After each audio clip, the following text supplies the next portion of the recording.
What's up, guys? It's your boy Jonathan from Calling in Favors. Episode 21, the best of the best. My boy Riley put up a post on Facebook the other day asking what your favorite course is or the best course you played all year, and I'm not going to lie, I was a little disappointed. I know I'm a golf snob, but man, there was nothing on that list. Few good ones here and there, but for the most part, it was kind of depressing. I'm not going to lie. Some of the local unicorns, Newport, not on there. Can't believe nobody had played there. Kirkbrae, Brayburn, all the golf courses up in Newton, Wellesley, Woodland, Weston. Actually, somebody did say Woodland, but, Belmont, a few others that I would expect to see. And that's not even the list. That's just the ones that I was surprised not to see. The list I'll get to in a little bit. But fortunately, you guys answered the call. It's been crazy. The outpouring on Instagram was nuts. The amount of golf courses that you guys came up with, a ton of them that I've never heard of. Awesome to find out where they are and potentially go play. I know a lot of you guys have been following along. I'm a Barstool fan. It's cool to watch Portnoy buy it back for nothing, but it's been fun to watch, the old characters, Barstool Radio with the gloves off a little bit, getting back, mixing it up. I don't know any of the guests they bring on, KFC, Tommy, Gay Pat, Feidelberg, all those guys. I know who they are, but the guests, I have no clue. I guess I'm too old to be listening to Barstool now. When they switched to Penn, they went mostly gambling, and I don't gamble on sports. I love to play poker. I'm a huge fan of blackjack, but gamble on sports to me just kind of seems dumb. I see my boys pulling their hair out. They can't even enjoy watching the game. So it's not what I do. But so I kind of stopped listening a little bit, But man, did they come out swinging with a brand new pizza review. That dude from Dragon Pizza, straight out of Central Casting. Again, I try not to get into politics, but if you were going to put a picture next to left in the dictionary, that was him. The funniest part is the next day he's gloating like he won. And then 2 days later he's playing the victim in the New York Post. It's like, it's so predictable. Portnoy bodied him. The girl that jumped in, that was probably the best part. The girl that was kind of taking the pizza review on her story and recording, and she caught the whole madness too, but she bodied him.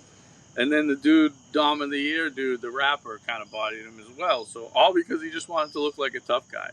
And then he turns to play the victim. I can't take it. Same thing's kind of happening. It's kind of funny. I have no idea who these podcasts are, but like the Mean Girls and everything, I guess they're getting into it at Barstool. Same kind of stuff. They all can throw dirt, but then somebody tries to throw it back at them, and they just crumble and they can't take it. Kind of sounds like something I would rant about, wouldn't it? Might have done it once or twice.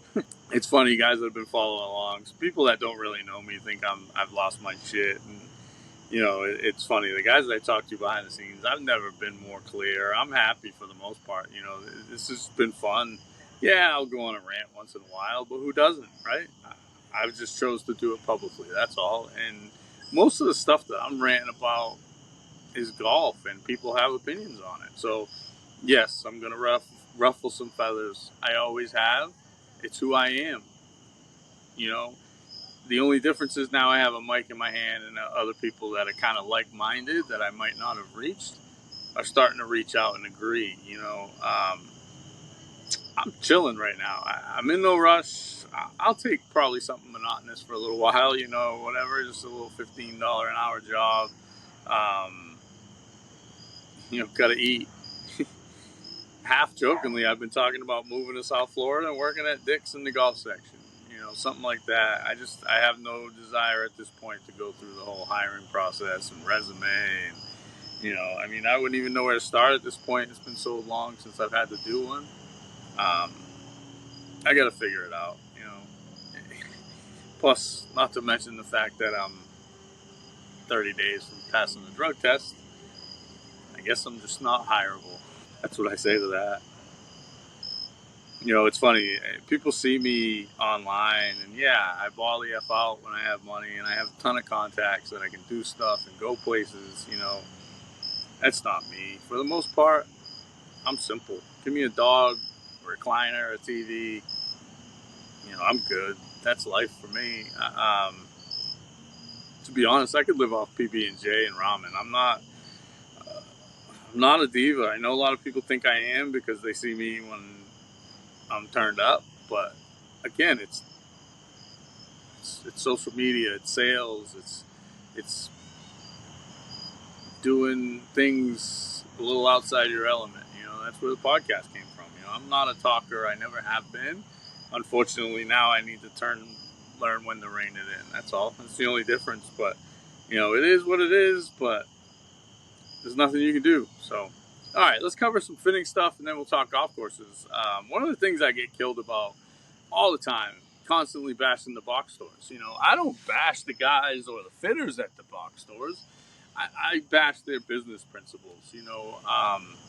Listen, an indoor fitting is an inferior fitting. There's no other way to describe it. There's no other way to talk about it. If you disagree, come on and argue with me. But at the end of the day, if you're a good player and you're going out look for new gear and trying to figure out what to put in the bag, what not to put in the bag, you have an idea of a flight and a feel that you're looking for when you're going into a fit. If you're hitting it 10 feet into a net, you can't see it. It's the feeling of looking up and seeing that result, or the opposite way. The bad ones, looking up and knowing where to look. You always see this, and we always talk about this. I've covered on a few other episodes. You watch bad players. They hit a bad shot, they throw a temper tantrum, they stop looking, and they turn to you and say, where to go. You watch good players. They have that feeling, oh shit, I know this is going left, or I know this is going right, and they look up and they know right where to go. They pick a tree, they pick something to go find their golf ball. It's when they stripe it and it's going down the middle that they don't watch. They don't need to watch that. They've seen it 1,000 times, right? They see it get to its peak and they say, okay, that's down the middle. Well, you can't do that indoors. Now, if you're a guy that doesn't know the difference and can't feel the difference, you don't know where your miss is, you don't know if you're hitting it high, low, you don't know anything about your golf swing, first fitting, go to PGA Superstore. Don't pay. Get a good, solid indoor fitting, get you set up with a stock set of golf clubs, save your money, and go get some lessons, right? So many people are trying to buy a golf game. It's your fitting, it's your golf clubs. Do the research. Don't go in there and get sold something that you don't need or you don't know about. It's crazy. The benefit of upcharge shafts most of the time is consistency, right? I'm a scratch golfer, one handicap or whatever. If I didn't have a hookup at Fujikura, I'd be playing the stock Tensei white or blue. I'd play around with one of those and figure it out. Yes, I have connections, so I'm gonna play the shafts that are out there. But the chances of getting a stock shaft is slim to none. It happens maybe 1 out of 100,000 or whatever might be bad, and yes, you might be that guy, but you'll know. Within a month or two, if you can hit the driver or not. Take it back. It's just like you see these guys that are 12 and 15 handicaps, and they're spending, 2, 3 now with the Autoflex, $1,000 upcharge on a shaft. They haven't even seen it outside, and then they get inside and they're like, they get outside rather, and they're like, I don't know where this thing is going, right? I couldn't say stuff like this while I was making a living as a fitting. I can't tell you to go to PGA Superstore if you're not that guy yet that can know what he wants to look for and know what he wants to feel. If you're not that guy, you definitely shouldn't be going to one of the upcharge places. When I was in the business, I can't tell you that. That's kind of where Almeida Golf came from, was to kind of protect the consumer a little bit. Who knows? You get fit to a stock set of golf clubs that's $2,000 and you expect it to spend $3,000. You take 10 lessons. By the time you're done with 10 lessons, you may be hitting it great, playing great. By the time you're next fitting, you'll know what to look for and what to feel, and then absolutely go for those upcharge shafts if they make sense, right? So many people just get bullied into stuff that makes no sense. And you know what? Listen, I have Circle T putters. I've spent a ton of money on shoes, gear, clothes. I get it. If you're that guy, but just be honest with yourself, right? Don't tell yourself that you're not trying to buy a game. You know, again, iron shafts. I've always played stock. Currently, I have the Modus 105, which is stock in most companies. Um, and even if it's not, it's like a $5 or a $10 upcharge. No, you're not going to go into Dick's or Golfer's Warehouse and find the stock head with that shaft in it, but it's a $0 upcharge. You go to these box stores or these boutique stores, they're charging you $50 for the shaft, they're charging you $10 for the grip, and then they're putting in that joke of a $30 pure in it. Now you turned a $175 iron into a $250 iron for no benefit at all. So that's the shit that frustrated me. You know, I'm a difficult fit, and I know that. And I come from the inside. I'm super flat. I have a shut face, and I'm never going to get to the spin numbers that I want, right? If I can't tell my fitter, I get it. My spin's low. Don't kill yourself trying to figure that out.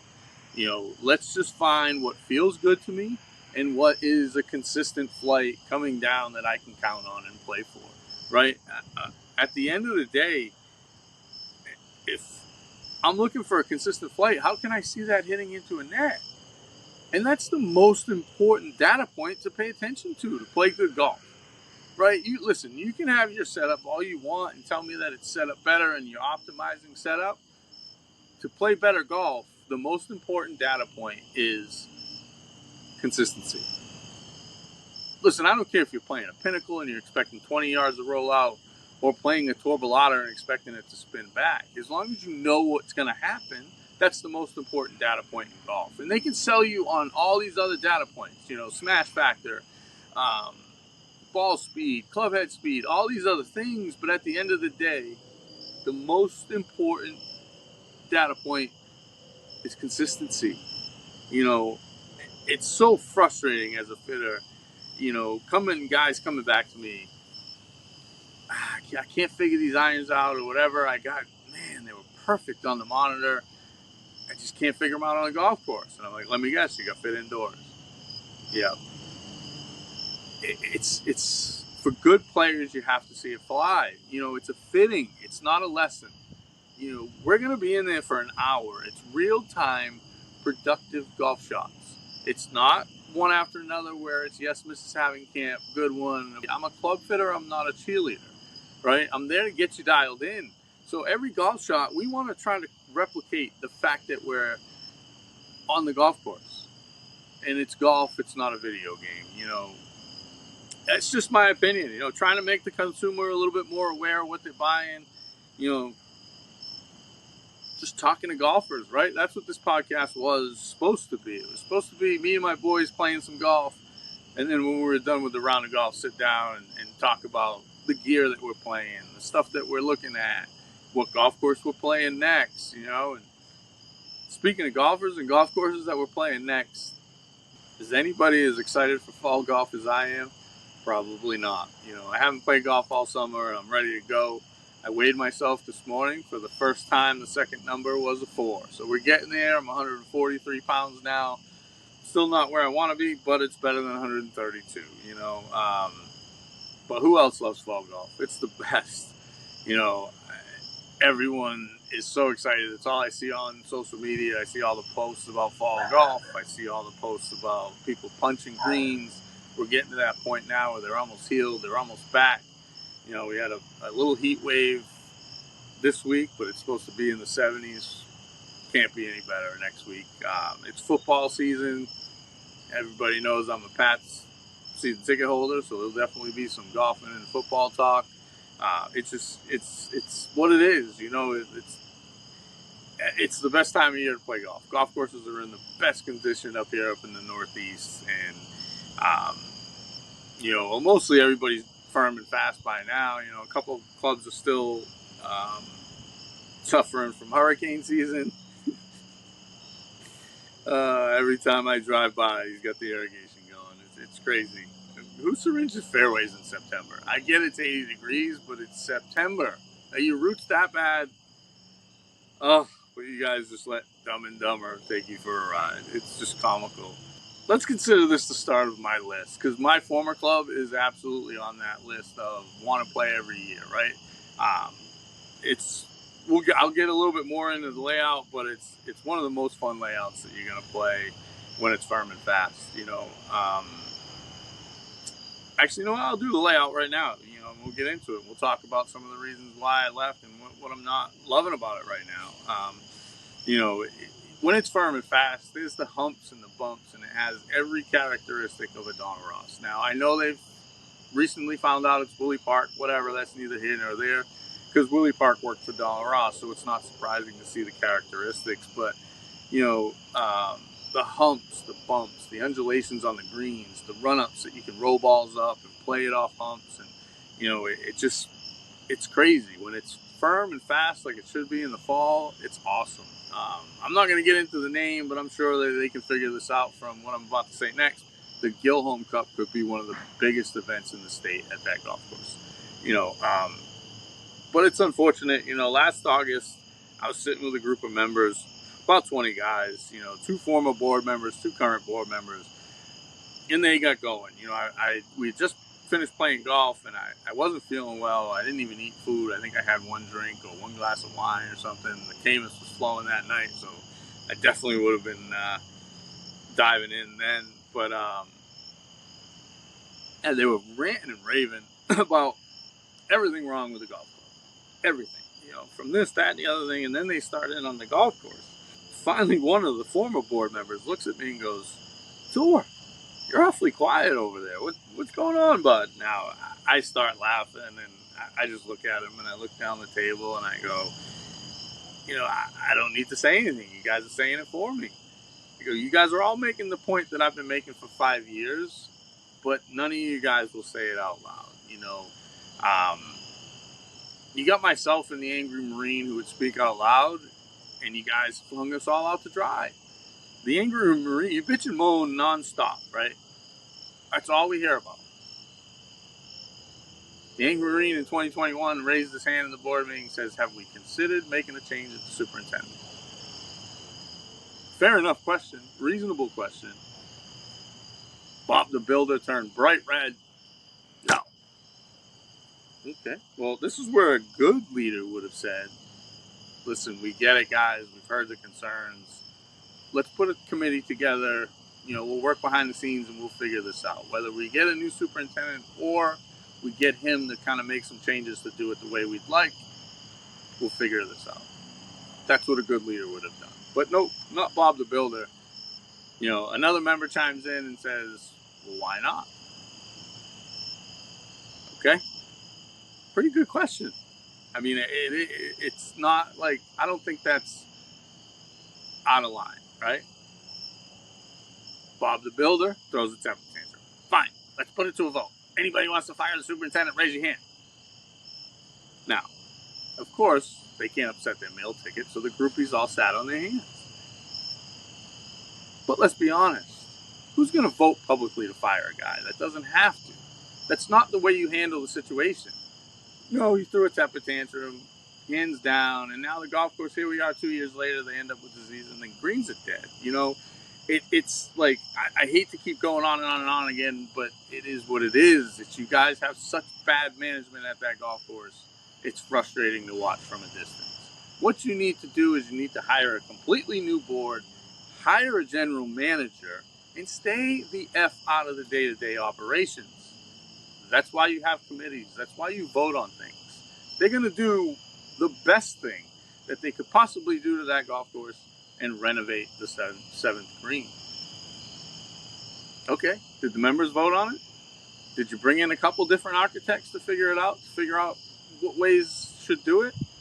Who's decided on that? Where did it come from, the budget? Was it in the budget in the fall? Who knows? Nobody saw the budget. This is the shit that I'm talking about. And then are you going to think, are you going to get the same guy that did the cart path with a curb on the inside of it, so that way every ball that ends up on that cart path ends at the bottom of the hill? It's just crazy. You guys are under a dictator, and it's comical, but it is what it is. So let's get into the golf course, because it's just so frustrating. He continuously breaks rule number 1. first place he cuts when they have to cut out of the budget is the superintendent's budget. That's the last place that you take money from. If I was the president and a superintendent came in on the budget, I would fire him on the spot. That simple. We have a budget for a reason. We have an expectation of the golf course. If the expectation of the golf course is met and you're under budget, then raise the bar. Blow the members away. Don't come in under budget. It's just crazy. Yeah, and the frustrating thing to me is I've always said fix 4 and 7 greens and you're almost in the top 25 in the state. And without question, you're in the top 50 in the state. So, but again, it is what it is. So we're going to move on to my list now. And, all right, guys, I ran out of daylight between the dogs barking and the hammer and everything. Had to move up here to the deck. But here's what you've been waiting for. We've been talking about it on social media and everything. You know, the list. Yeah, my former club's going to be on the list. Like I said, it's fun.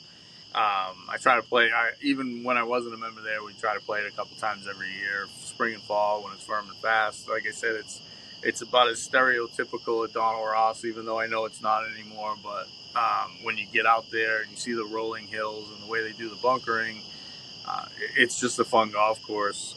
But let's start with the the ones that are on my bucket list that I've never played. I tried to get with everybody yesterday, but before I knew it, I was way into too many stories, and we had to call timeout. But obviously a few people saying Pebble and Augusta, without a doubt, those obviously right up there.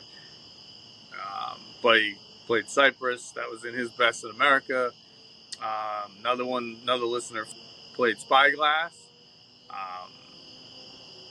Another buddy, good player, good friend, agreed with me. St. Andrews was his number one. I had a bunch of guys that played that responded. Golf courses are different. Some people like me love link style, where you can play stuff on the ground and play firm and fast. And then other people like kind of the parkland tree line. I kind of like the bottom, going down, running, National Golf Links, Sabonic, Shinnecock. Those are some of the other ones that guys that's on my list mentioned, which, guys, thanks for the invite. Anybody? Hi. I'm unemployed. I have time. I'll go play any of those. A few of them mentioned my second favorite, Pinehurst, number 2. That's one of my favorite places. Pinehurst is just a golf trip. There's plenty of places to grab a beer, a great meal, and hang out, but not end up at a strip club or a nightclub and be a zombie the next day on the golf course, So, but it's getting to that point now where, like, everybody's kind of like Bandon, Erin Hills, what's the one at Forest Dunes up in Michigan, It's awesome for the golfer, but it's like, where do you go? Whistling Straits is another one. Don't want to leave that one off the list. It's that time of year where the weather's kind of getting cool and kids are back to school. You can start calling some favors around here up in the Northeast, and it's insane. Here's my Boston, kind of Rhode Island, Cape Cod list of places that I play every year. The Country Club, OS, Catanset, Highport. Oyster Harbors, every kind of couple of years I'll usually play that. Charles River is always one of my favorites. I went a little too fast by Worcester. I can't wait for the renovation there. I've heard nothing but great things. It was one of my favorites pre-renovation. I can only imagine what it's going to be like post-renovation. And then you get into some of the public golf courses, right? George Wright, Triggs, Franklin Park. I don't mind. I'm a fan of Old Scotland Links, Newport National, Redtail. There's so much golf up here in Massachusetts, Rhode Island. I don't even talk about New Hampshire. You got Lake Winnipesaukee, Ball Peak. What's that one up in Maine? Booth Bay up in Maine. There's just so many good golf courses, right? Then you get the ones that I hope to play around here every year: Shelter Harbor, Newport, Secaunet, Dedham, Brayburn, Whitensville. Obviously is only 9 holes, but it's one of those that you drop what you're doing and play if you can play it. Lake of Isles, I know it's kind of a little bit further away. It's in Connecticut. Obviously, on the islands, you got Nantucket Golf Club, Sankaty, Farm Neck, Vineyard Golf Club, Metacomet. Those are ones that you get invited. You find a way to take the day off and you go play.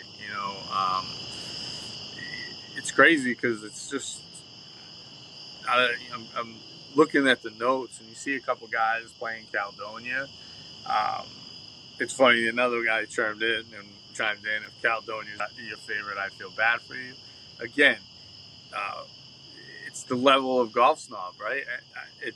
I like Caledonia, like I said yesterday on my story. I just don't like the long drives in between holes. But other than that, it's a fun golf course. But everybody has their ups and downs, but everybody has their level of golfer that they are. One of the guys that mentioned Caledonia and Myrtle Beach was a firefighter who barely plays golf. So that's his boys trip and let it rip. When I'm on a golf trip, I want golf. Like I don't want to go to the strip club. I don't want to go to the bar. I'm fine with let's go out, grab a good dinner, a few drinks, get wasted, and be in bed by 10 o'clock. So that way we can wake up tomorrow and play well. I just don't get the whole boys trip to go to Myrtle Beach or like Mexico to play golf and just get wasted for an entire week. It's just not fun to me. Pinehurst is my spot. I haven't been to Bandon, Whistling. I haven't been to any of those places. So it's one of those where if I see it, maybe I can have something to compare it to. But I love Pinehurst. Last time we were down there, we didn't even play golf the last day. We stayed an extra day to chill and unwind a little bit. We kind of walked around town, got some lunch, and then we just walked over to the Cradle and just sat there and had a few cocktails. Before we knew it, it was kind of like tonight. Before we knew it, it was dark. We were sitting by the fire pit. I met another guy from Methodist who's down there racing horses. We met a whole group of guys from Australia. It was awesome. It was the perfect way to end a golf trip, and golf drinks without the frustration of playing golf and shooting 80, right? It is what it is. I know going through this list, I've left a ton off it. So many of the ones that you guys mentioned to me that I didn't even know where they were. Weekapaw in Arizona, guys, I've heard of that one. A couple places in Vegas that I had heard of. It's just I've played so many golf courses that to sit out here and rant by myself. This is the second time I recorded this episode. I tried it over at the laundromat. It had a pretty cool background, but unfortunately the sound didn't come out. But I keep thinking of other golf courses that I didn't mention. Thorny Lee I didn't even mention. It's one of my favorites. Concord Country Club is a great track.